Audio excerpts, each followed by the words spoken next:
Afrique Média. Le monde, c'est nous.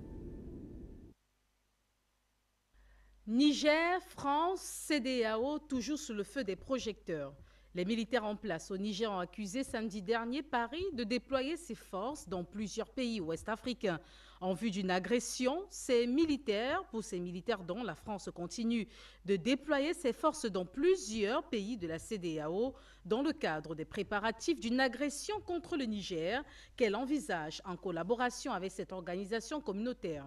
Selon le communiqué officiel, constat a été fait depuis le 1er septembre que 2 aéronefs de transport militaire type A400M et un Dornier 328 ont été déployés en renfort en Côte d'Ivoire et que 2 hélicoptères multirôles type Super Puma et une quarantaine de véhicules blindés l'ont été également à Kandji à Malanville, c'est au Bénin.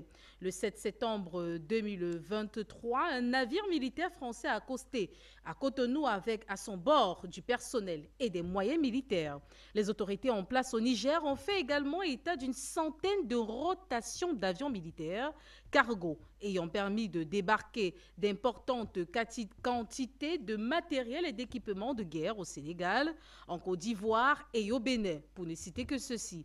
Elle souligne que ces manœuvres ont pour but de réussir une intervention militaire contre le Niger. La France rame à contre-courant pour Paris. Rien de tout cela n'est ni en préparation ni en intention. Il n'y a pas d'intervention ni d'attaque prévue contre le Niger.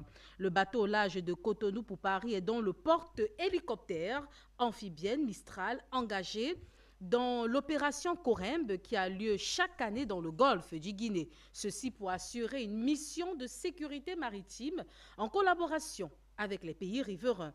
Allant plus loin, Paris a affirmé que leur redéploiement ne se fera qu'à la demande du président Bazoum en coordination avec lui, pas avec des responsables qui aujourd'hui prennent en otage un président. Eh bien, le bras de fer continue. Faut-il craindre une intervention militaire au Niger? Comment expliquer la présence de ces équipements militaires dans des pays voisins au Niger? Pure coïncidence ou bien les autorités en place au Niger ne sont-elles pas trop en mode méfiance? Quel impact même d'une intervention au Niger? Le déclenchement d'une guerre à ciel ouvert? Mesdames, Messieurs, intéressons-nous à présent à ce communiqué du service russe de renseignement extérieur qui affirme que les représentants des services spéciaux américains discutent directement avec leurs partenaires des auteurs potentiels d'éventuelles tentatives d'assassinat en pariant sur des personnes appartenant au cercle restreint des dirigeants des structures de transition, de préférence parmi ceux qui ont suivi une formation spéciale dans les établissements d'enseignement du Pentagone. Les services de renseignement dont américains reviennent à la pratique de l'élimination de dirigeants africains gênants pour les services russes de renseignement extérieur chez les téléspectateurs. Cela vise à freiner une tendance dangereuse pour l'Occident, celle où l'Afrique se transforme en un centre de force du monde multipolaire, en plus de mettre la main sur l'héritage français dans le Sahel, stratégiquement important. Comment comprendre de telles déclarations, affirmations gratuites de la part de ces services russes ou alors le reflet des manigances cachées des États-Unis et de la France? Pourquoi une opération d'élimination de dirigeants africains gênants? Mesdames, Messieurs, bienvenue au rendez-vous du savoir.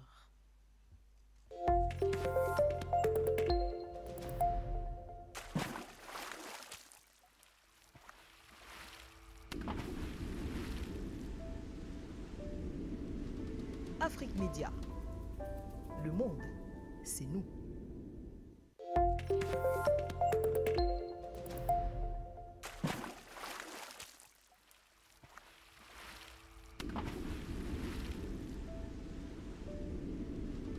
Afrique Média. Le monde, c'est nous. Mesdames, Messieurs, bonsoir. Heureuse de vous retrouver pour un autre rendez-vous du savoir. Nous sommes face à l'actualité ce soir. Bras de fer, Niger, France, CEDEAO, et bien sûr, hein, la tension, les frictions encore demeurent entre ces deux États et cette organisation régionale, le Niger, hein, qui incite ou alors qui invite dans la France et la CEDEAO à se mettre au pas afin d'éviter dans une quelconque escalade. Et à cet effet, la France qui rame à contre-courant et dément donc de telles déclarations, alors affirmations faites par les autorités en place au Niger en soulignant que les équipements militaires retrouvés soit à Cotonou, encore en Côte d'Ivoire, pour ne citer que ces pays-là, ne sont que pure coïncidence. Faut-il craindre une intervention militaire au Niger? Est-ce que les autorités en place au Niger ne sont pas trop en mode de méfiance ou alors déclenchement d'une guerre à ciel ouvert? On en parle ce soir avec des experts de haute facture, mais également on va s'intéresser à ce communiqué des services russes de renseignement extérieur qui accablent les autorités, les États-Unis ou les services de renseignement américains. Et à cet effet, les services russes indexent donc les États-Unis d'être au cœur d'une stratégie de déstabilisation, alors d'élimination de dirigeants africains, je cite, gênants. On en parle ce soir avec M. Gamalabina. Bonsoir. Bonsoir, merci pour l'invitation. C'est un plaisir de vous retrouver. Bonsoir. Very long time. Plaisir partagé, comme vous dites. Vous êtes internationaliste, merci d'être là ce soir. Également dans le cadre de ce programme, Monsieur Sylvain de Bogou, heureuse de vous retrouver. Bonsoir, bonsoir. On est toujours content de participer à cette émission. Je salue tous les panélistes. Je salue Afrique Média. Je salue l'Afrique qui se met debout pour vraiment réclamer et récupérer son indépendance effective. Monsieur Sylvain de Bogou, vous êtes analyste politique. Merci de toujours partager et de contribuer efficacement à l'édification ou alors à l'augmentation à la culture de plusieurs d'entre nous, des journalistes et voilà, de ceux-là qui officient dans le monde des médias à travers des ouvrages assez enrichissants. Un autre invité, pas des moindres, dans le cadre de ce programme, Monsieur Nouhou Azika, heureuse de vous voir ce soir sur les antennes. Bonsoir. Bonsoir, comment vous allez? Nous allons bien, merci. C'est un plaisir, pour nous de prendre part à cette émission. Et je profite pour féliciter et remercier l'ensemble des acteurs de votre équipe et rappeler à notre copanéliste qu'il ne s'agit pas de réclamer l'indépendance, mais d'affirmer notre indépendance. Là, ce soir, nous aurons également, Inch'Allah, dans le cadre de ce programme, M. Abdou Moussa, qui est analyste politique, mais on rappelle également que M. Nouhou Azika est acteur de la société civile. Et avec vous, chers invités, on va toucher dans ce bras de fer qui se poursuit, alors qu'il demeure entre le Niger, la France et la CEDEAO. Je commence par vous, M. Nouhou Azika. Comment expliquer la présence de ces équipements militaires en Côte d'Ivoire, au Bénin et dans d'autres pays voisins au Niger? Bon, écoutez, nous avons tous appris l'information selon laquelle la France a essayé de faire ce déploiement dans les différents endroits que vous avez indiqués, qui ont été cités et officiellement par le porte-parole du CNSP, le Conseil national pour la sauvegarde de la patrie au Niger, qui a effectivement indiqué qu'au vu des informations qu'ils ont rassemblées, que effectivement, voilà, et la France est en train de poser ces actes-là. Mais ce qu'il y a, c'est que vous avez entendu qu'il y a eu aussi une sorte de démenti qui consiste à dire que ceux qui sont là, ce sont des installations qu'ils ont l'habitude de déployer pour autre chose. On se rappelle d'ailleurs, c'était arrivé depuis qu'il y avait le conflit au Mali auparavant, et une situation comme ça était intervenue il y a quelques mois, j'en ai dit quelques années, et lorsque justement il y avait le conflit justement entre le Mali et puis la CEDEAO au tout début des événements au Mali. Donc, nous, en ce qui nous concerne, comme nous l'avons dit, nous savons qu'il n'y a aucune base légale, il n'y a aucune raison justifiée et justifiable qui puisse permettre à la France d'oser considérer qu'elle doit maintenir le cap de sa volonté d'intervenir dans notre pays dans une logique, je n'allais même pas dire néocoloniale, mais coloniale, et en considérant qu'ils ont la force qu'ils estiment qu'on n'a pas. Et pour ça, ils vont venir par la force s'imposer à nous, et nous agresser, et pour atteindre d'autres objectifs en termes d'agenda qu'ils ont. Et c'est pour cette raison qu'en ce qui nous concerne, nous regardons et nous suivons la réaction aussi de la communauté internationale. Depuis la nuit des temps, depuis quelques décennies, le monde est en train de se civiliser. Le monde s'est doté d'un certain nombre de textes en matière de droit international et qui doivent être respectés par les uns et les autres. On n'est plus dans la jungle où on peut considérer que parce qu'on a la force, on peut venir s'imposer à toute une communauté, à un peuple, abusivement, et comme justement les menaces qui sont aujourd'hui présentes sur notre pays sous le couvert de la CEDEAO. En fait, de la CEDEAO, il n'y a même plus la CEDEAO. Ce n'est pas la CEDEAO, il faut préciser ceux qui sont les acteurs concernés. Il s'agit d'Alassane Ouattara, qui abuse de sa position du président de Côte d'Ivoire. Il s'agit de M. Patrice Talon, qui abuse de sa position de président de la République du Bénin, de M. Macky Sall, qui abuse lui aussi de la même position, ainsi que le président comment on appelle ça, du Nigeria. Et bien entendu, il y a quelques sous-fifres comme M. Ambalo, dont on n'entend pas beaucoup parler, mais qui œuvre et semble en sourdine avec Ouattara et dans la perspective de ce qu'ils envisagent de faire chez nous. Malheureusement, il n'y a pas de possibilité qu'ils puissent trouver un prétexte justifié pour qu'ils viennent dans une affaire intérieure, une affaire qui concerne que les Nigériens, une affaire qui concerne le Niger et les Nigériens, et qu'aujourd'hui, d'autres décident de nous agresser, nous mener la guerre contre nous. Nous avons entendu certains dire qu'il ne s'agit pas, comment dit-on, de la guerre contre nous, mais que c'est une opération de police. Et c'est triste que de parler comme ça. Comment on peut venir entre nous et sortir de notre pays et venir à Niamey, dire qu'on va faire une opération de police qui consiste à dire qu'on va aller pêcher les responsables du CNSP de chez eux, on va les prendre, on va peut-être même les tuer, et sans que ça ne puisse concerner, bien entendu, la personne de M. Bazoum, qu'ils prétendent vouloir venir et sortir de ce qu'ils appellent la séquestration ou la situation d'otage. Nous estimons que c'est une attitude assez grave, assez triste, assez mauvaise, et que notre monde ne doit plus continuer à se comporter de la sorte. Nous ne sommes plus dans une jungle et nous pensons que heureusement qu'il n'y a pas que eux qui ont la force. D'autres existent de par le monde qui ont la même force, sinon au-delà.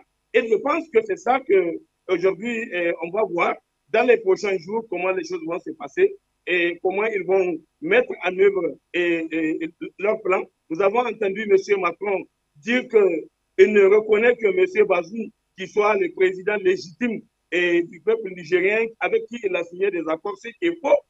Il n'a pas signé les accords avec M. Bazoum. Et les accords, certains accords ont été signés depuis 1977, d'ailleurs avant sa naissance. Avant qu'il ne soit né, on a signé ces accords en 1977. Ces fameux accords dont on parle aujourd'hui, qui ont été dénoncés par notre peuple et qui ont été dénoncés par le CNSP au Niger. Donc, il faut arrêter de faire de la confusion. Les choses sont très claires chez nous, dans notre pays, les choses sont très claires. Maintenant, s'ils veulent nous agresser, ils veulent nous porter la guerre. Nous savons que dans chacun de ces pays, on n'a pas, on n'a pas que des ennemis. Et donc, nous avons, dans tous ces pays, nous avons aussi des amis. En Côte d'Ivoire, le peuple ivoirien n'a rien à voir avec ce que Ouattara est en train de faire. Et la même chose au Bénin. On entend les échos des réactions du peuple béninois, du peuple sénégalais, du peuple nigérien et tous les autres peuples des pays de la CEDEAO et au-delà, de par le monde, tous les autres pays africains qui aujourd'hui se joignent au peuple nigérien pour pouvoir dénoncer ce qui est en train de se passer dans le comportement de la France, dans son attitude à vouloir maintenir sa volonté de continuer à nous asservir, à abuser de nous, alors que nous avons pris conscience désormais et que nous avons décidé de prendre en main notre destin. Il faut bien que la France sache que ce qui constitue effectivement aujourd'hui ses moyens d'action, on va couper le cordon ombilical. La monnaie, c'est pas. C'est fini. Inch'Allah, nous allons nous donner les moyens de n'avoir plus besoin que la France soit notre tutelle ou un intermédiaire quelconque entre nous et le reste du monde. La France a abusé de ça. À la veille des indépendances, la France, au lieu de garder l'AOF et l'AEF, ils ont préféré morceler les pays pour avoir la possibilité d'avoir plusieurs voix aux Nations Unies pour pouvoir prétendre à prétendre avoir une position qui fait d'elle une puissance, alors que la puissance, la France n'est pas une puissance. Aujourd'hui, la France, pratiquement, elle va rejoindre le camp du Portugal. Elle sera comme le Portugal et très bientôt, parce que nous allons couper ces sources d'approvisionnement. Nous allons décider par nous-mêmes et nous allons empêcher que nos ressources soient pratiquement emportées comme ça aussi facilement et tel que ça a été depuis toutes ces années. Vous le savez, le Niger est un cas particulier. À la différence des autres pays de l'Afrique de l'Ouest française, là, le Niger, c'est le seul pays qui fournit de l'uranium, qui est un produit stratégique pour la France. C'est un produit très stratégique pour la France et c'est ça qui garantit la fourniture en énergie électrique et même à d'autres usages comme qu'ils peuvent faire avec le produit qu'ils enlèvent de chez nous. Et nous sommes convaincus que désormais, nous avons tellement compris cela que la France va aller, comme tout le monde, sur le marché international, acheter ça au prix du marché international. Il n'y a absolument pas de doute là-dessus. Notre peuple est actuellement en train d'être préparé. Et aujourd'hui, nous sommes prêts. Même lorsqu'il déciderait de porter la guerre contre notre peuple est désormais debout. Il est stoïque et imperturbable. Et nous savons d'ailleurs que c'est juste du chantage. Ils pensent qu'ils peuvent nous chanter et à travers leurs menaces. Et ils pensent qu'à partir de là, on allait fléchir, les militaires allaient avoir peur, ils allaient renoncer. Et ils pensaient que le peuple nigérien allait aussi plancher. Ils ont constaté que le peuple nigérien est plus que jamais résilient, il est plus que jamais debout, il est plus que jamais déterminé. Et d'ailleurs, ce que nous leur avons réclamé, notamment le départ de leur ambassadeur et qui a été pratiquement déclaré persona non grata, qu'ils ont choisi de garder ici et en fait en prison. Parce que pour nous, on a même considéré qu'ils peuvent continuer à rester toujours dans le territoire français de l'ambassade, mais il ne pourra pas sortir dans la ville de notre pays, dans la ville de Niamey. Il ne peut pas sortir, circuler. Donc, il ne peut pas jouer véritablement son rôle d'ambassadeur. Il reste confiné et donc en réalité en prison et il rejoint ses autres collègues, ses autres frères qui sont aujourd'hui dans leur base là où ils sont aussi à Niamey. Ils sont confinés depuis pratiquement tout ce temps-là. Ils sont confinés, ils ne mènent aucune activité, ils n'ont aucune possibilité de sortir pour mener quoi que ce soit. Afrique Média TV. Donc c'est pour cela que... Oui. Non, c'est sur Internet. Monsieur Sylvain de Bogou, veuillez Oui. muter votre micro. Monsieur Nouhou a encore la parole. Veuillez muter votre micro. Ah oui, j'entends un bruit qui intervient là. C'est bon, ça a été réglé, monsieur Nouhou. Vous avez la parole.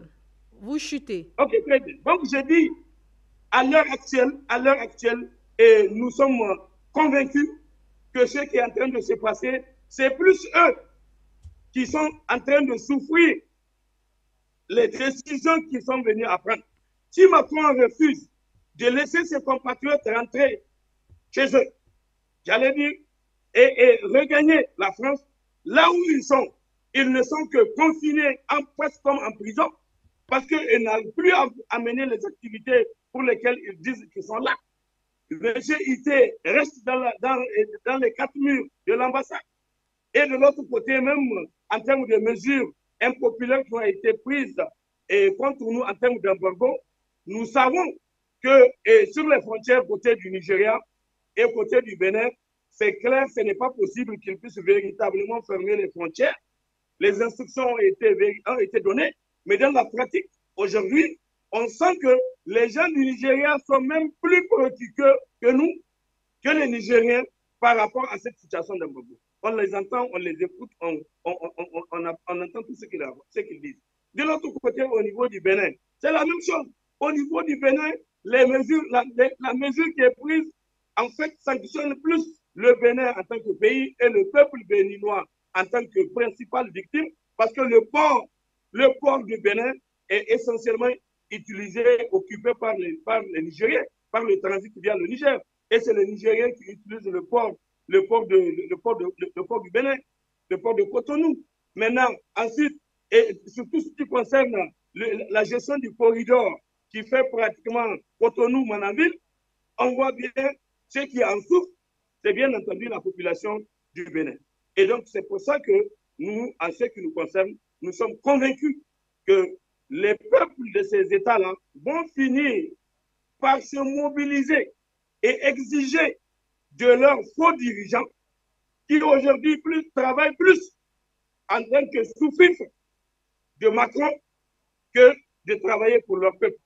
Et c'est ça qui nous a choqué lorsqu'on a constaté, comme nous l'avons dit, en ce qui concerne M. Tinibou.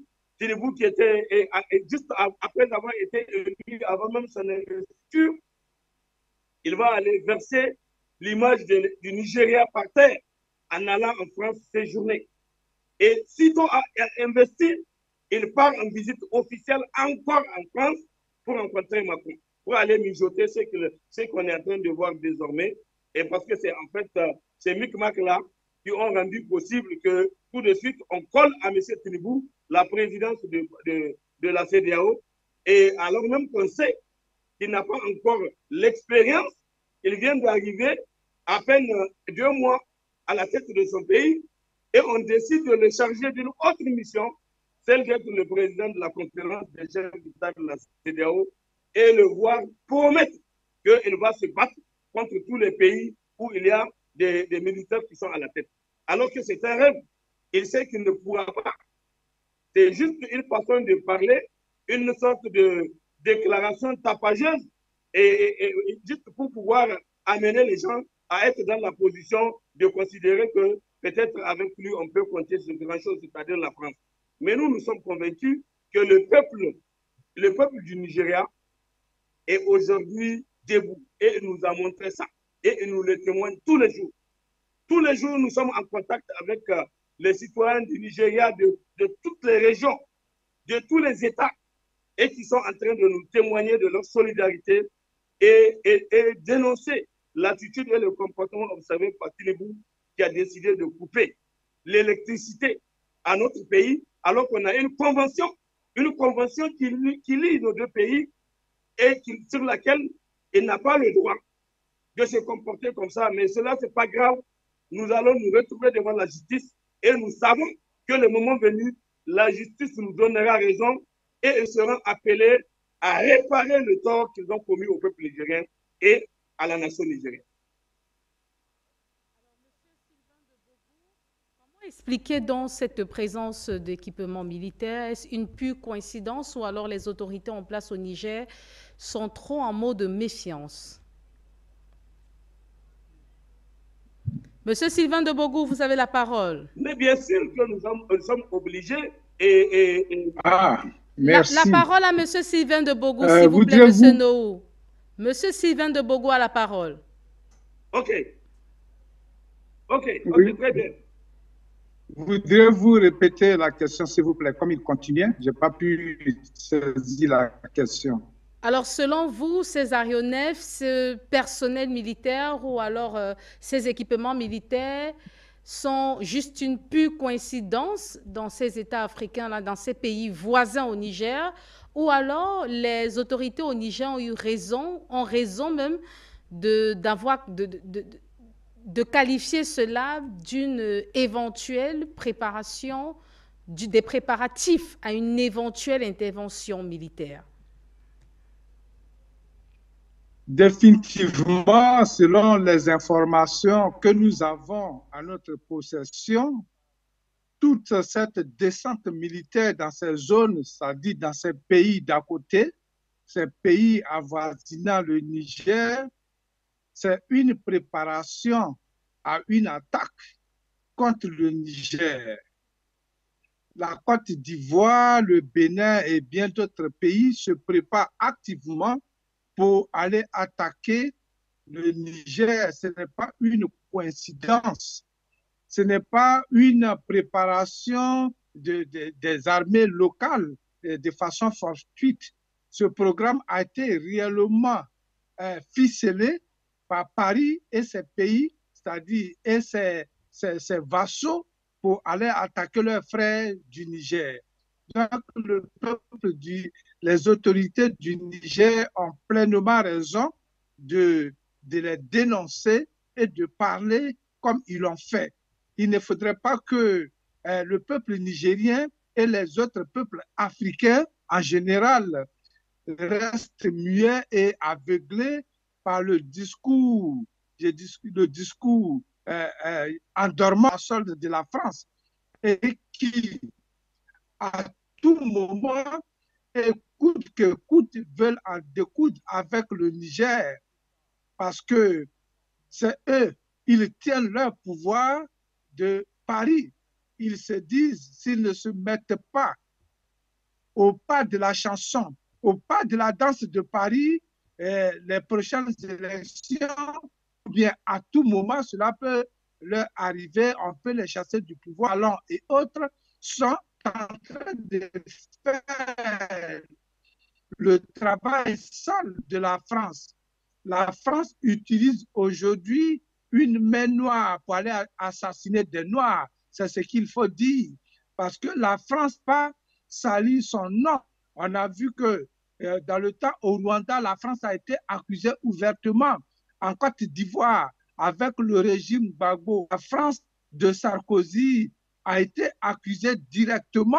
Et donc, c'est ce genre d'embêtement, c'est ce genre d'humiliation sur la place publique que la France veut utiliser et éviter en lançant des Noirs à la trousse, hein, à la poursuite d'autres Noirs.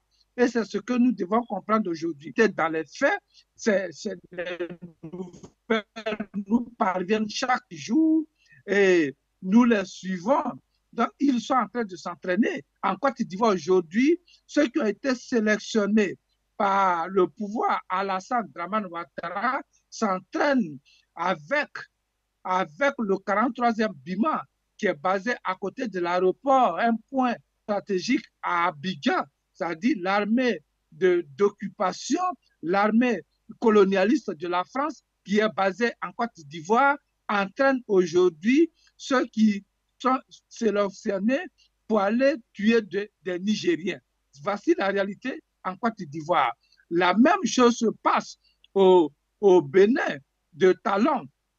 Non, il ne faudrait pas que ce que l'autorité ou bien les autorités nigériennes font sortir, surprennent les gens, c'est la triste réalité. Et c'est pour cela que nous autres, nous appelons tous les Africains épris de liberté, épris de l'esprit d'indépendance réelle, profonde et définitive, que ces Africains se lèvent, selon leurs moyens pour défendre cette cause noble, pour défendre cette cause, parce que cette France a peur, griffe, que le syndrome malien est en train de connaître en Afrique. Et donc, la France, qui n'a jamais pensé à une politique économique, à une politique indépendante réelle de la France elle-même, la France qui a toujours vu les colonies comme les fournisseurs de matières brutes, et ne veut pas perdre toute l'Afrique. Perdre aujourd'hui le Niger, c'est en même temps la France qui perd son idée, mais seulement en plus, la France, c'est l'Union européenne qui perd également son électricité parce que l'uranium volé aux Nigériens qui alimente les turbines en France, en même temps alimente les turbines dans toute cette communauté dite européenne. C'est ce qui est la vérité. EDF est partout. EDF est partout dans ces pays occidentaux, dans ces pays européens. Et donc, vous comprenez pourquoi ces pays européens sont extrêmement calmes, dans un silence de carpe morte devant la situation qui se passe en Afrique. Nous venons d'une conférence quelque part, nous avons besoin de poser cette question quant au silence meurtrier des Occidentaux face à ce qui se passe en Afrique, entre l'Afrique et les ex-colonies. Ils ont été incapables de nous répondre franchement. Donc, vous comprenez que ici, comme Macron l'a dit, comme De Gaulle l'avait dit en son temps, ils défendent leurs intérêts contre nous, contre nos vies. La vie de l'Africain ne dit rien à l'Occident. La vie de l'Africain ne vaut rien devant la vie de leurs chats qu'ils ont perdus, de leurs chiens qu'ils ont perdus. Les Africains, ce sont des meubles qu'on peut jeter, qu'on peut utiliser à tout moment.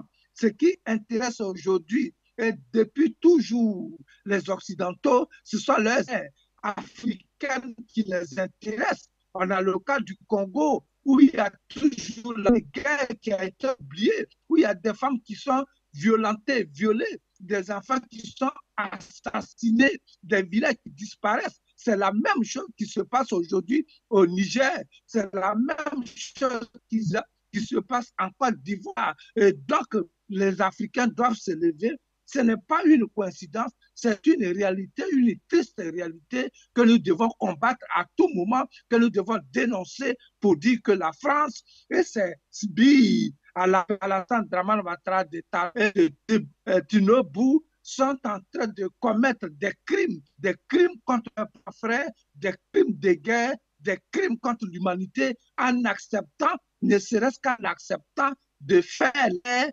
contre les Nigériens. Je vous remercie, madame. Merci, monsieur Sylvain de Bogou. Merci pour votre prise de parole. Monsieur Gamal Abina, selon vous, faut-il craindre même cette intervention militaire au Niger? Monsieur Gamal Abina, vous avez la parole. On risque de surprendre tout le monde, la crainte qu'on pourrait avoir, qu'on aurait pu avoir. Et vous m'entendez là, c'est bon? Nous vous recevons, nous vous recevons. Oui. Voilà, très bien. Donc, je disais par rapport à ces questions-là, moi, j'aurais eu une crainte d'intervention directe, je parle de la France, si ça avait été quelqu'un d'autre que Macron. Parce que Macron n'aime pas, c'est vrai, mais je rappelle tout de même, pour nous rassurer quelque part, que depuis 6 ans, il n'a pas fait la guerre. C'est quelqu'un qui n'est pas à 20 ans en guerre parce qu'il sait 2 choses. La première, c'est que c'est très impopulaire. Et la seconde, c'est qu'il n'a pas les moyens de la faire, la guerre, aujourd'hui. Ils ont perdu beaucoup d'armements. Ils sont partis évidemment avec beaucoup d'armes à l'Ukraine, mais c'est important. Ils n'ont pas les moyens de porter les troupes. Et Macron n'est pas intéressé par la guerre. Par contre, une chose est certaine, c'est qu'il pourrait effectivement pousser, ça a été un peu le cas, des partenaires africains qui sont favorables à la France à une intervention militaire. On l'a dit avec la CEDEAO, il a dit qu'il était prêt à accepter la décision de la CEDEAO. Donc Macron ne m'inquiète pas directement. Ce qui m'inquiète, c'est effectivement certains sbires qui sont inquiets du pouvoir. On l'avait annoncé il y a 1 an, il y a un effet boule de neige qui est en train de se mettre en place. Il y a eu d'abord 1, puis 2, puis 3, puis 4 coups d'État. Donc des coups d'État, quelle que soit l'orientation, il y a une singularité, c'est que ce sont des coups d'État militaires souverainistes. Et donc l'idée souverainiste et panafricaine est en train de naître dans la région. Et l'idée que les richesses qui sont spoliées à des prix qui sont largement en dessous de ce que ça devrait valoir, c'est une idée qui commence vraiment à faire son chemin. Donc je pense que la question d'une intervention directe de la France est complètement exclue à mon sens, même s'il y a des peurs, même si on peut le comprendre, ça fait quand même très longtemps qu'on en parle. L'intervention directe de la France, l'intervention des sbires de la CEDEAO sans le soutien direct du Nigeria, qui est la plus grande puissance de la région, me paraît vraiment douteuse. Quant à Alassane Ouattara, même s'il fait aux ordres, il fait le travail que la France lui demande de faire, il n'a pas les moyens de porter les troupes. Donc aujourd'hui, il est difficile de croire que ça pourrait arriver, sachant que plusieurs pays se sont opposés formellement. On parle évidemment des États-Unis, ça a été dit avec Victor Nuland. On parle de l'Algérie qui tout de suite a dit que nous n'acceptons pas une intervention militaire. On parle évidemment du Mali, du Burkina et des pays qui sont plus ou moins sur la même ligne. On parle de Guinée par exemple aussi. On parle de beaucoup de pays dans la région qui trouvent que ce serait la pire catastrophe, puisqu'on se souvient de ce qui s'est passé en Libye et que ça a été extrêmement défavorable à la région. Donc aujourd'hui, la question de la négociation avec les pouvoirs en place est en cours.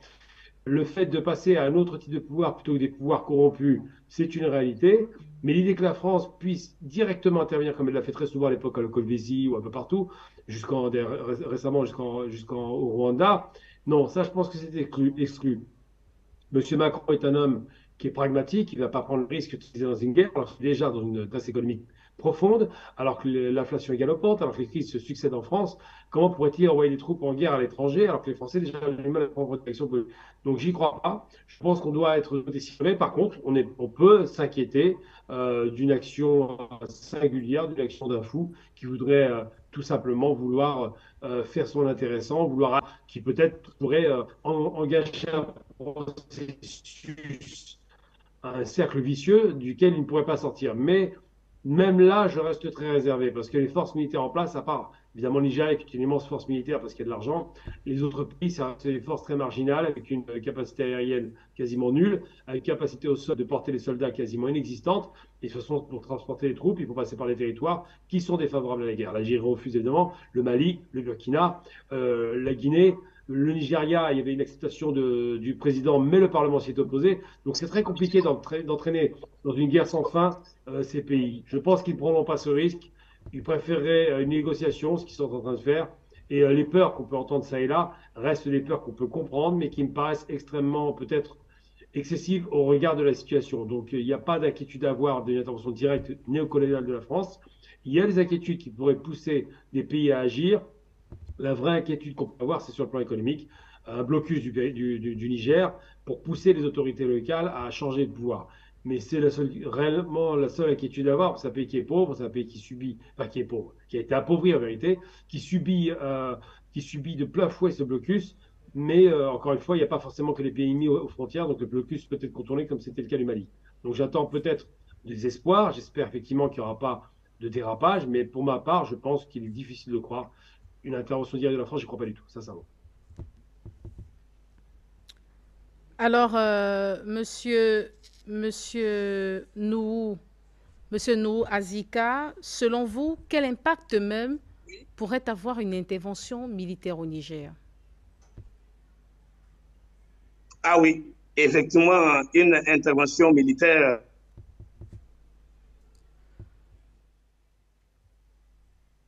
Allez-y, vous êtes à l'antenne. Allez-y, vous êtes à l'antenne. Qui n'a jamais voulu à qui que ce soit. Oui, je suis avec vous. Nous vous recevons je suis à avec présent. vous. OK. Donc, j'ai dit effectivement...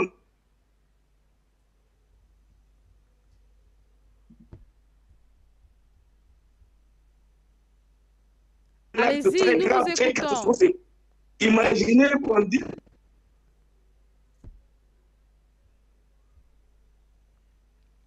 Alors, avec Monsieur Nouhou Azika, vous le constatez si bien, chers téléspectateurs, la connexion n'est pas... voilà, la liaison n'est pas très bien assurée. Voilà, Monsieur Nouhou Azika, vous êtes avec nous? C'est entrecoupé, c'est entrecoupé. Lors de vos différentes prises de parole, voilà, c'est vraiment entrecoupé. Voilà, allez-y, Monsieur Nouhou. OK. Donc, je dis, ce qu'il faut absolument retenir, c'est qu'une intervention militaire contre notre pays et de manière, sera une intervention très grave, très gravissime, avec beaucoup de conséquences dangereuses sur nos populations, des populations innocentes, parce qu'il n'y a pas de possibilité d'accéder à M. Bazoum, et comme ils le disent, comme si on va envoyer un Jacques Boer qui va savoir traverser tout le monde en silence et que personne ne va pouvoir être touché et qu'ils aillent le pêcher là où il est et qu'ils sortent avec lui et que dans la position de Dieu qu'on va pouvoir le réhabiliter ou bien réussir à prendre les gens du CNSP et chacun chez lui et sans qu'il y ait d'autres conséquences sur les populations innocentes. Ce n'est pas possible. Donc, c'est pour ça d'ailleurs que nous sommes en train de nous élever comme un seul homme. Aujourd'hui, le peuple nigérien, en ville comme en campagne, des hommes comme des femmes, des jeunes comme des vieux, tout le monde est mobilisé.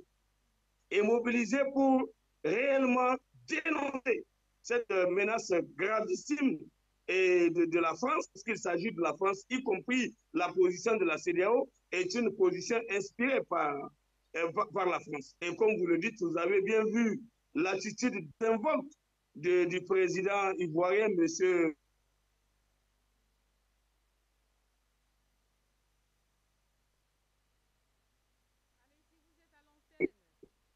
En train de demander à ce que les uns et les autres se préparent, que lui, il a décidé, il a déjà donné des instructions juste à sa descente d'avion. Hein. Il dit qu'il a déjà donné des instructions à son chef d'état-major, que toutes les dispositions ont été déjà prises et en termes de moyens pour qu'il puisse aider la.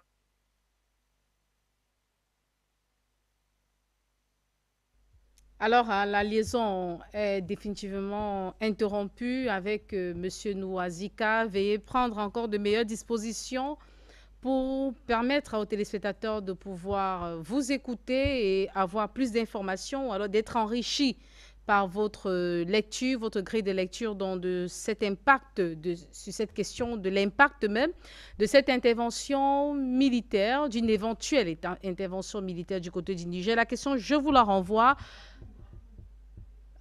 Monsieur Abdou Moussa est des nôtres. Bonsoir et bienvenue. Directement avec vous, quel impact même d'une éventuelle intervention militaire au Niger?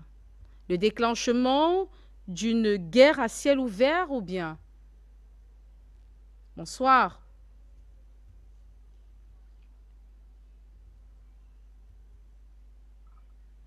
Bonsoir, monsieur Abdou. Vous êtes à l'antenne. Activez votre micro, s'il vous plaît. Activez-le. Votre micro, activez-le.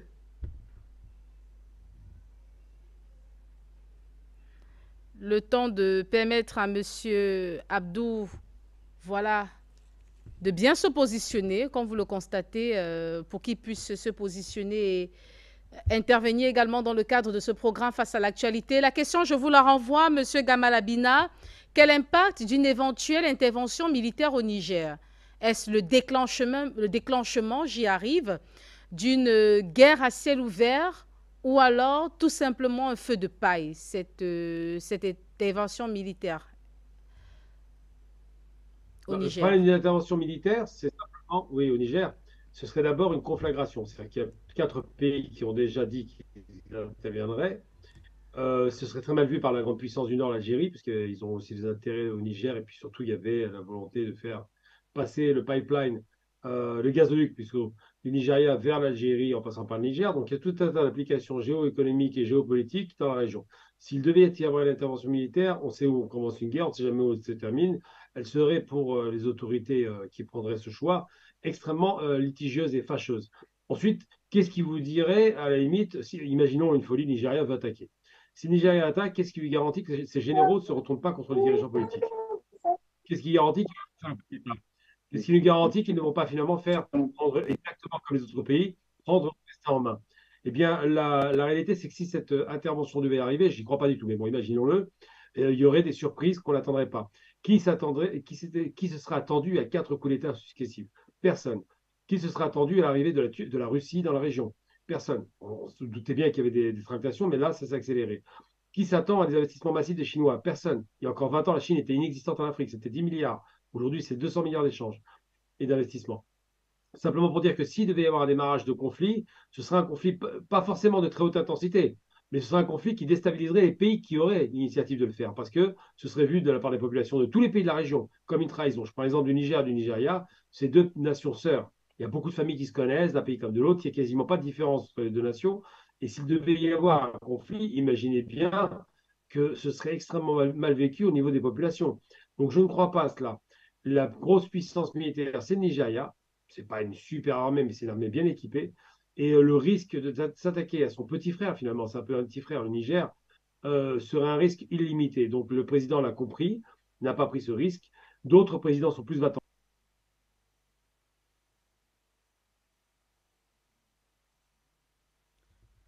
Alors, quelques soucis encore avec nos intervenants dans le cadre de ce programme. Vous le constatez si bien, la liaison avec ces experts de haut vol en multiplex dérange. On va quand même permettre à M.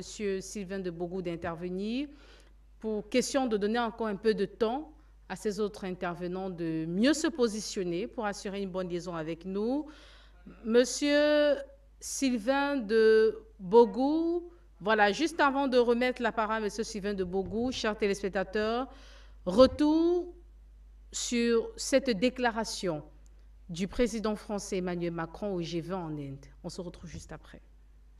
La France, les forces françaises ont été mises en place sur le sol du Niger à la demande du Niger. Et nous sommes là pour lutter contre le terrorisme à la demande du Niger et de ses instances démocratiquement élues, à savoir le président Bazoum, son gouvernement et son Parlement. Nous avons d'ailleurs eu une action efficace qui a drastiquement réduit les attaques terroristes sur le sol du Niger, et nous l'avons fait au prix de la vie de plusieurs soldats français, et j'ai une pensée pour la mémoire de ces derniers et de leurs familles à chaque fois que j'évoque ce sujet. Un coup d'État depuis juillet dernier retient en otage un président démocratiquement élu. La France a une position simple, nous le condamnons, nous demandons la libération du président Bazoum et la restauration de l'ordre constitutionnel, et nous ne reconnaissons aucune légitimité aux déclarations des putschistes, puisque le président Bazoum n'a pas renoncé à son pouvoir. Et donc, si nous redéployons quoi que ce soit, je ne le ferai qu'à la demande du président Bazoum et en coordination avec lui, pas avec des responsables qui aujourd'hui prennent en otage un président. Sur ce sujet, depuis le premier jour, la France se coordonne avec l'ensemble des présidents de la région et des chefs d'État et de gouvernement, et nous soutenons pleinement les positions de la CEDEAO. La CEDEAO a condamné ce putsch, elle a pris des sanctions, tout comme l'UMOA, et la CEDEAO continue le travail pour libérer le président Bazoum et permettre de résoudre ce sujet. La France est à ses côtés et le soutient. Sur le reste, je n'ai pas d'intention, tant que la situation est celle-ci. Elle gèle en quelque sorte tout, puisque la seule personne avec qui nous avons légitimement parlé est le président Bazoum. Si bien compris, vous l'avez si bien compris, chers téléspectateurs, cette déclaration faite donc par le président français Emmanuel Macron concernant donc le retrait des troupes françaises du côté du Niger, le seul interlocuteur, ou la seule personne, selon le président français, qui a ce pouvoir d'inviter la France à retirer ses troupes, c'est bien sûr le président Mohamed Bazoum. Selon lui, les autorités en place au Niger n'ont pas qualité et n'ont pas pouvoir pour les intimer donc, à sortir ou à quitter le Niger. Et à cet effet, concernant donc ces préparatifs pour une éventuelle intervention militaire au Niger, selon la France qui rame à contre-courant, qui balaie d'un revers de la main ce communiqué des autorités en place au Niger. On en parle ce soir. Pour clôturer avec cette première thématique, question de tomber sur la deuxième, tomber avec la deuxième thématique concernant ce communiqué des services russes de renseignement extérieur. Ces services russes dont le communiqué accable les services de renseignement américains au sujet de l'élimination de dirigeants africains gênants en Afrique ou encore hors même de nos frontières. On en parle donc, Monsieur Sylvain de Bogou. Nous osons croire que tout est en place pour poursuivre avec vous. Monsieur Sylvain de Bogou, Selon vous, cette intervention militaire serait le point de départ ou alors le feu vert pour une guerre à ciel ouvert, ou bien? Oui, une guerre à ciel ouvert, on peut penser à cela, mais je vois un peu de cynisme dans tout ce qui se passe au Niger actuellement, avec les interventions intempestives du président français, avec l'entêtement de l'État français de retirer ses troupes du Niger. Je vois quelque part que ces Français ou bien l'État de France voudrait que les Nigériens assassinent Bazoum. Bazoum qui, pour moi, détient beaucoup d'informations. Bazoum qui est leur pion. Donc, il faut pousser les nouvelles autorités nigériennes à commettre l'irréparable. Voilà, pour fermer carrément ou bien pour enterrer les informations qu'ils posséderaient quelque part. Parce qu'on ne comprend pas que la France fuit le Mali avec des militaires qui ont pris le pouvoir et au Niger, la France s'entête à ne pas partir. Et la France dit ne pas reconnaître les nouvelles autorités du Niger. C'est quand même deux poids, deux mesures, hein, pour une même cause, pour une même façon d'accéder au pouvoir par des militaires. La France aujourd'hui se réveille et méprise en même temps les Nigériens. C'est vraiment un mépris et une arrogance à l'égard du peuple nigérien et de toute l'Afrique. Parce qu'on sait qu'en France, lorsque un simple immigré est illégal selon eux, selon leurs règles, ils le rapatrient immédiatement, pas dans son pays d'origine, hein, mais dans n'importe quel pays où il pourrait être proche de son pays d'origine. On a vu des Africains qui ont été attachés comme des bêtes sauvages, jetés dans des avions et rapatriés, déposés dans d'autres pays africains d'où ils se sont débrouillés pour rejoindre leur nation. Alors pourquoi la France peut si, en tout cas, s'entête devant la requête et la décision finale des autorités nigériennes? Je crois qu'on ne cessera de le répéter, c'est simplement l'uranium. Macron lui-même qui ne cesse de sortir de façon calamiteuse l'a dit, il défend les intérêts de sa nation. Il n'est pas fou pour développer l'Afrique. Chacun défend ses intérêts comme son arrière-grand-père de Gaulle. C'est la même chose. Et donc pour nous, nous disons que cette affaire qu'il prépare, il faut voir ce côté également.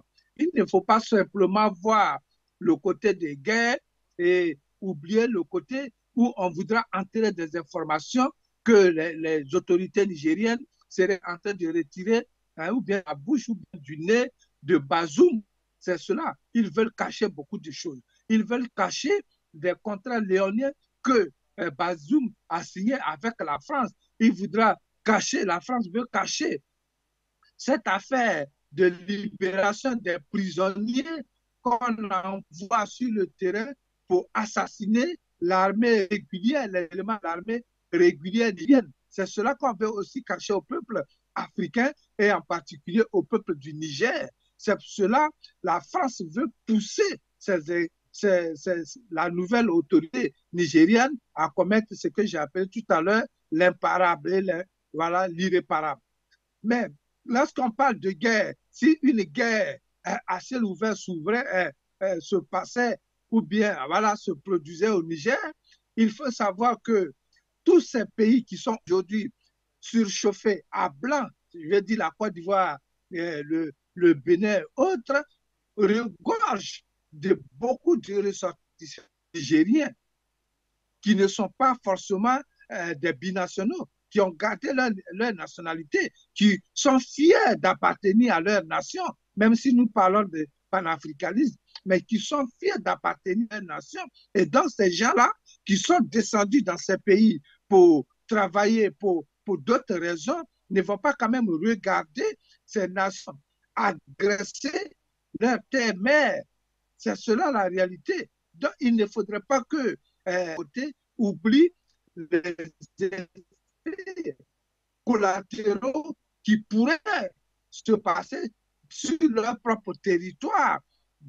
La guerre qu'ils veulent amener au Niger peuvent les trouver dans leur capitale. Il ne faut pas oublier cela, à moins que leurs généraux ne sachent pas lire les éléments ou bien les effets collatéraux des guerres lorsque c'est de cela qu'il s'agit.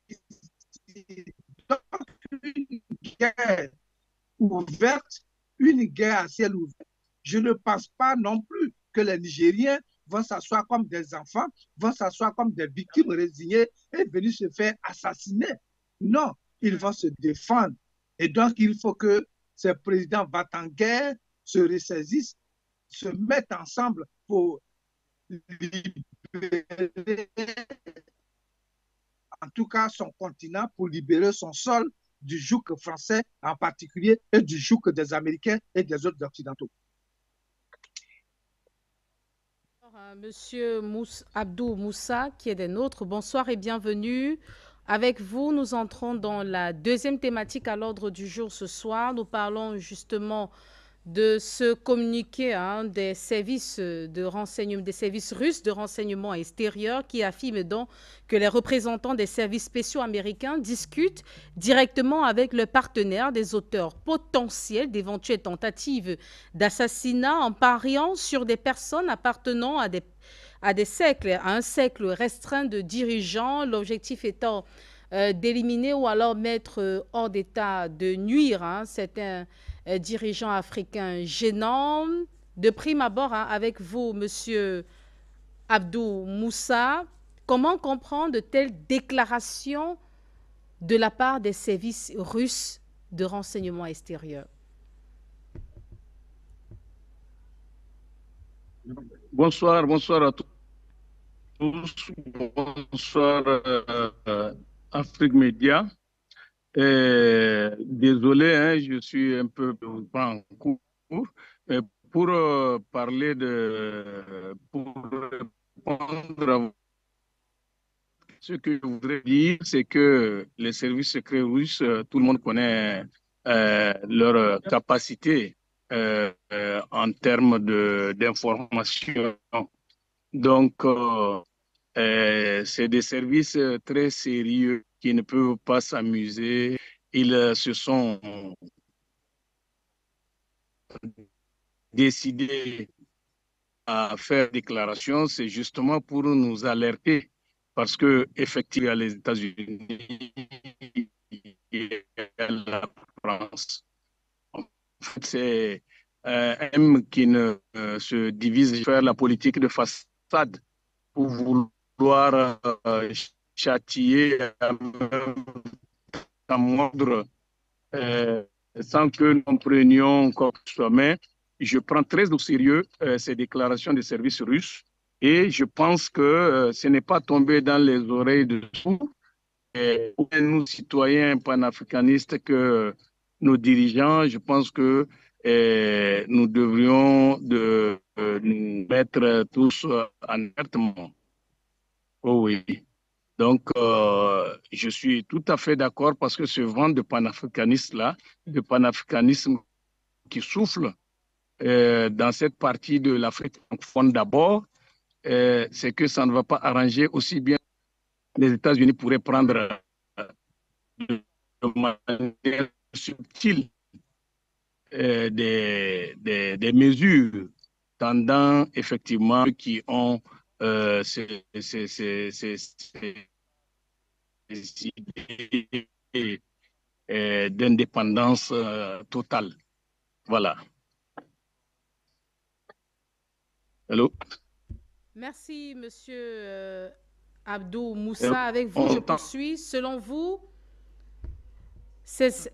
vous avez parlé donc d'une expression. Voilà, la réalisation nous fait des grands signes. On ne pourra pas poursuivre avec la deuxième. On ne pourra pas enchaîner avec une deuxième question pour vous, Monsieur Abdou Moussa. Votre son n'est pas de bonne qualité, c'est entrecoupé et la vidéo n'est pas au rendez-vous. Donc, on va vous demander de prendre encore de meilleures dispositions. Mille excuses pour cela. Veuillez prendre encore des dispositions pour nous permettre d'assurer une bonne liaison avec vous. Monsieur Gamal Abina, selon vous, voilà, la réalisation également nous fait encore des signes pour monsieur Gamal Abina. Mille excuses, chers téléspectateurs, pour la qualité du son, mais également de la vidéo de nos différents intervenants dans le cadre des programmes, de ce programme. Nous tenons à rappeler que ceci est vraiment détaché de la volonté de la réalisation et de toute l'équipe technique. Alors, monsieur Sylvain de Bogo, si vous êtes là avec vous, ces déclarations, ces affirmations faites par les services russes de renseignement extérieur, ces affirmations sont-elles gratuites ou alors le reflet de manigances cachées de la part des États-Unis et de la France? Non, je ne pense pas que la Russie ou bien les services, russes aient choisi, en tout cas, de venir propagande. Ce n'est pas de la pure propagande. Ce sont des services sérieux qui travaillent très sérieusement. Et donc, pour nous, c'est la réalité que les Africains doivent prendre au sérieux. On a vu comme Kadhafi a été assassiné. On a vu comment d'autres présidents africains qui étaient nationalistes et panafricanistes ont été assassinés lâchement.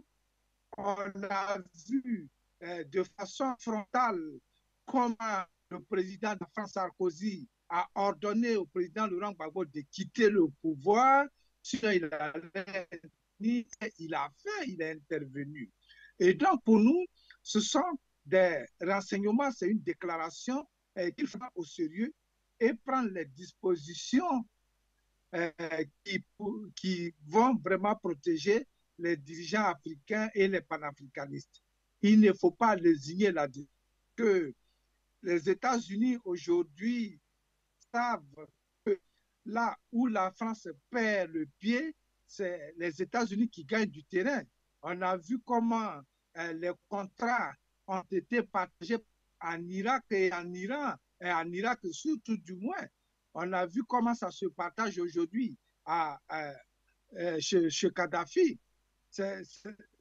En Libye, c'est ce qui est là, c'est la vérité. Et donc, au-delà de leur front commun, qui le forme de son côté, la majorité, la grande partie des intérêts ou bien des richesses qu'ils trouvent sur le terrain africain. Et donc, ils sont prêts à faire ce qu'ils veulent, ils partagent entre eux également. Les documents sont là, les documentations sont là. Ces pays partagent entre eux ce genre de rôle, aller assassiner, aller fermer les sources des revenus de tel ou tel, pour que eux, après, ils se trouvent partager le gain qu'ils ont obtenu dans ces opérations macabres. Donc, pour nous, il faut prendre ça au sérieux. Et les Africains ne doivent pas attendre aujourd'hui à ce que le mal soit fait avant de regretter. Il faut dès maintenant, grâce aux renseignements donnés par les Russes, il faut dès maintenant prendre les dispositions. Que ces renseignements ou bien ces informations soient vraies, il faut toujours prendre les dispositions capables de nous protéger. Parce que ces pays-là qui parlent toujours d'intérêt, malgré tout ce que les Africains réclament. Ces pays qui, par exemple, la France, par exemple, qui refuse de quitter le Niger et les troupes américaines qui sont aussi au Niger, je vous dis, il faut prendre cela au sérieux parce qu'à tout moment, ils peuvent agir, ils peuvent abattre les Nigériens qui sont en train de tout faire pour réclamer ou bien pour obtenir l'indépendance effective, comme je l'ai dit dès le départ. Alors pour nous, prenons cela au sérieux, ne négligeons pas une seule information, tournons et retournons toutes les pierres qui seront sur notre passage pour notre propre sécurité, parce qu'il faut vivre pour mener le combat de notre liberté. à certains téléspectateurs d'intervenir dans le cadre de ce programme. Les numéros s'affichent au bas de l'écran. Un intervenant au bout du fil. Bonsoir et bienvenue. Oui, bonsoir à vous, bonsoir à vous, madame. Nous vous disons bonsoir à les frères qui sont en Zoom, mais nous disons bonsoir à tous ceux qui sont avec vous sur le plateau. Et nous vous remercions pour le bien que vous apportez aux peuples africains. Merci pour ce bonheur que vous nous permettez de vivre. Donc, je voulais intervenir par rapport justement au Niger. Donc, vous voyez, Noura Zika, qui est sous votre... C'est un frère à moi. Mais c'est Noura Zika. Vous avez la possibilité de vous approcher des autorités du Niger. Vous savez, qui veut la paix ne peut pas la guerre. Ça veut dire, ne négligez aucun point de cette affaire-là. Approchez-vous de Coréens, approchez-vous des Iraniens, approchez-vous de la Russie et puis la Turquie. Prenez les missiles qu'il faut. Prenez tout ce que vous avez besoin. Et cette mine iranienne qui est fermée, et les personnes nous fassent comprendre qu'ils sont en train d'entretenir les engins. Ouvrez cette mine-là aux autres personnes qui peuvent travailler cette mine-là. Vous n'allez pas le bloquer pour la France. Vous n'allez pas bloquer cette mine-là. Vous avez besoin d'argent pour vous financer. Vous n'allez pas laisser cette mine-là fermée pendant 2 ou 3 mois parce que la France est en train d'entretenir ces engins. Vous l'ouvrez, vous faites appel à ceux qui veulent jouer un partenariat avec vous, vous les vendez vos biens. Monsieur Tchani, vous n'allez pas fermer le mine. Les mines d'or doivent être ouvertes, le mine d'uranium doit être ouvert parce que vous avez besoin de l'argent. Et je suggère quelque chose à M. Noura Zika. M. Noura Zika, tout ce monde qui manifeste actuellement au Niger, vous savez que vous êtes sous l'occupation, les frontières sont fermées. Prenez un de ces jeunes-là, approchez-vous de votre fleuve qui est là. Mettez les motopompes. Vous dirigez un reste de jeunes qui vont cultiver. Vous pouvez, puisque c'est le moment où les Nigériens ont décidé de construire leur pays, utiliser ces main-d'œuvre-là pour planter des riz autour de cette Niger-là. Vous utilisez les jeunes. N'attendez rien de frontières où vous changez, vous n'avez pas de succès à vous faire. Vous n'allez pas mobiliser toute la jeunesse tous les jours. Oui, c'est important, mais il faut aussi mobiliser d'autres jeunes de l'autre côté pour pouvoir produire. Ce main-d'œuvre-là, vous pouvez mettre juste quelque chose de sérieux. Vous utilisez les jeunes, vous achetez des motopompes, vous faites vos ah, mais c'est nous la Zika. Ça, c'est ce que je demande à mon tonton qui est sur le plateau. Utilisez ces jeunes-là. Et vos mines, ne laissez pas vos mines. Et c'est-à-dire qu'il faut mettre à la militaire. Vous mettez le fumoir, c'est-à-dire vous mettez le feu partout autour du camp. La fumée doit tout faire. Vous n'êtes pas. Je vous dis que vous êtes en guerre avec la France ne doit pas passer du bon temps là-bas. Il n'y a plus rien à négocier avec M. Macron. Comme il croit que le Niger appartient, nous allons prouver que le Niger appartient aux Nigériens. L'Afrique appartient aux Africains. La France appartient aux Français. Je vous dis que vous allez utiliser tous les moyens que ces Français-là se sentent en danger au Niger. On n'a rien à dire. S'ils disent qu'il faut avoir des bons dans le pas de 10 000 personnes, déborder même s'il faut détruire, ça va le faire. Hein. On n'a rien à dire. Quelqu'un qui te déclare la guerre, tu n'es pas négocié avec lui et en plus il est chez toi. Qu'est-ce que vous voulez faire? Qu'est-ce que vous voulez qu'on fasse? Prenez toutes les mesures que les militaires ne plus jamais tranquilles. Vous mettez les baffes partout, on fait la prière chaque heure, chaque 20 minutes après la prière. Ce sont des chétanes, ça va les déranger, ils ne voudront même pas dormir. Mettez les stratégies, mettez les groupes autour de cette camp-là et l'ambassade, vous les empêchez de dormir. Puisque le peuple nigérien est sous les menaces de guerre tous les jours. Il ne dorment pas. Quand quelqu'un est menacé de guerre, est-ce qu'il dort? Pourquoi dormir là-bas? Vous mettez le temps pour les menaces, ils vont de partir. Nous n'avons rien à attendre de la France, au fait. Nous n'avons rien à voir avec eux. Merci, madame. Bonne continuité. Bonne soirée. Merci beaucoup. Merci pour votre intervention ce soir. Merci. Voilà. Merci pour votre participation ce soir. On pourra encore prendre 3 ou 4 appels dans le cadre de ce programme. Hein. Le numéro de téléphone s'affiche au bas de l'écran. Bonsoir et bienvenue. Vous êtes à l'antenne.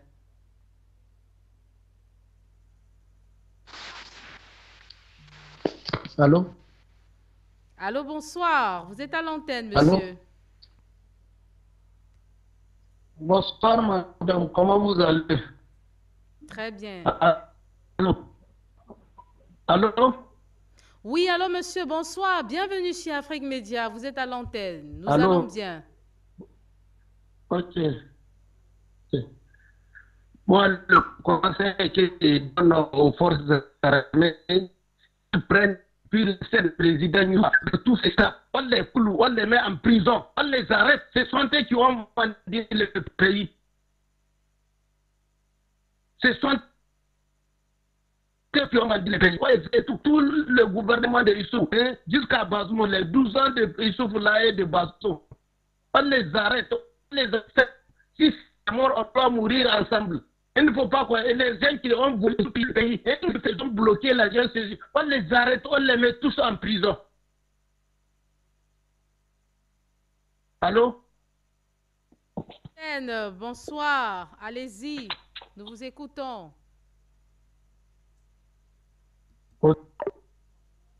Des difficultés avec cet intervenant. Notre appelant au bout du fil. Bonsoir et bienvenue. Allô, bonsoir.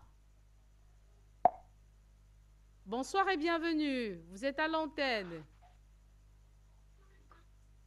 Oui.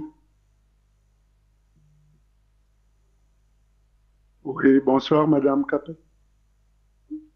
Bonsoir. Ah. Bonsoir, Madame Capet. Éloignez-vous de votre téléviseur, je vous en prie. Ou alors, essayez de ne pas Oui, mettre le téléphone en mode haut-parleur, oui, s'il vous Yaoundé. plaît.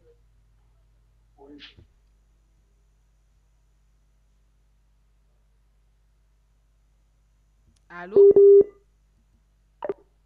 Alors, un autre appelant, ce monsieur malheureusement est parti. Un autre appelant, bonsoir et bienvenue.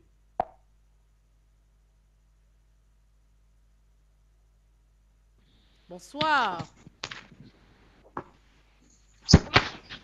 Oui, bonsoir Madame Capin. Bonsoir. C'est Finable Vincent depuis le Bénin. Et je vous dis vraiment bravo, merci beaucoup pour le combat que vous êtes en train de mener pour la libération de l'Afrique. J'ai suivi ce soir sur votre chaîne l'émission du Télé Sahel depuis de la base militaire française au Niger. Je suis fier d'appartenir à ce continent, cette nation. Je dis au peuple nigérien que je ne parle pas parce que c'est maintenant que la lutte commence et qui s'est obtenu sans la lutte.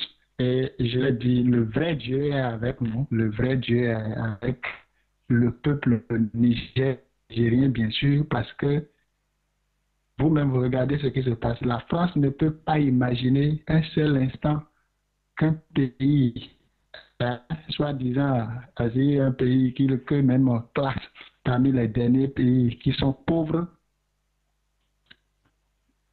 est quand même paradoxal. Vous n'êtes pas chez vous. Ce n'est pas Niamey, ce n'est pas Paris, ce n'est pas Nantes ou bien où, je ne sais quoi. On vous dit de partir et vous refusez. Vous n'êtes pas le peuple. Vous n'êtes pas le peuple. Regardez, plus de 3 millions de gens sortis pour manifester, pour dire qu'ils soutiennent le politique en place. Vous faites la sourire, on ne veut pas suivre, vous ne voulez pas voir ce qui se passe. Je dis bravo au peuple. Le vrai Dieu est dans ce combat et je l'ai dit de ne jamais baisser les bras. Continuer et utiliser toutes les stratégies possibles.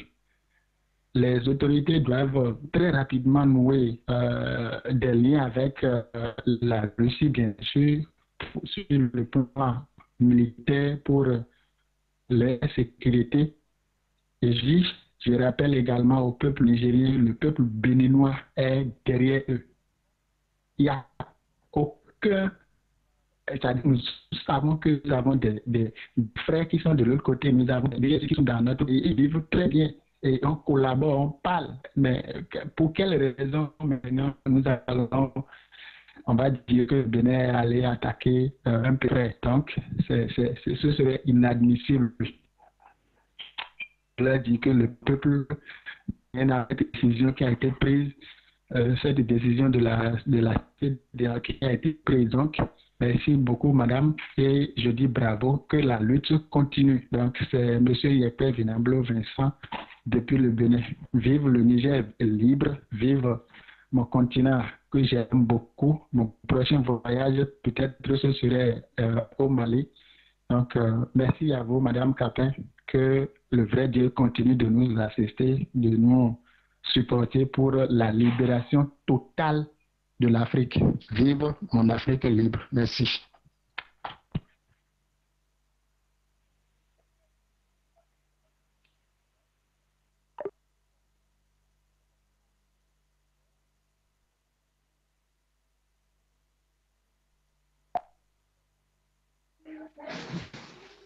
Allô? Oui, bonsoir madame, comment vous allez?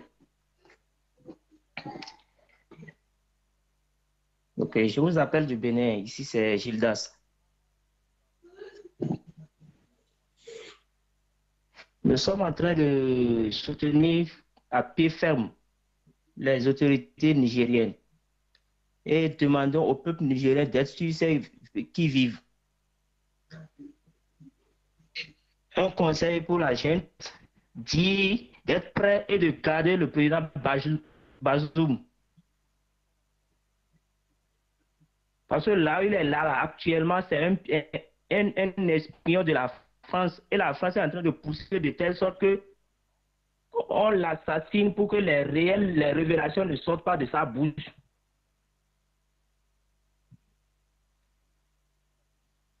Le peuple derrière le peuple nigérien, et nous sommes déterminés. Toute décision que les différents présidents de la CEDEAO sont en train de prendre là n'engagent qu'eux-mêmes, c'est leur responsabilité. L'heure de Dieu est déjà sonnée et c'est l'heure de la réussite.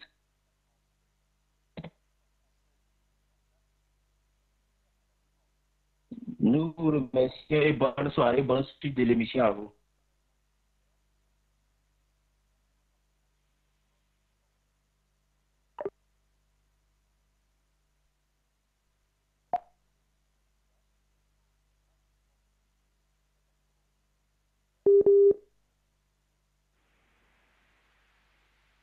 Vous êtes à l'antenne.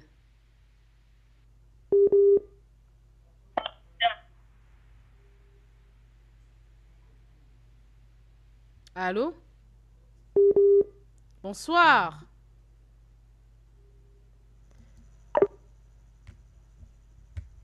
Nous sommes sincèrement navrés, chers téléspectateurs, pour la qualité technique de ce programme, des raisons ou alors des effets pervers, on va le dire ainsi, qui se détachent de la responsabilité de toute la réalisation et même de la direction des programmes. Des efforts ont été mis en place pour qu'on puisse avoir l'essentiel ou alors la totalité, l'intégralité des analyses des panélistes ce soir.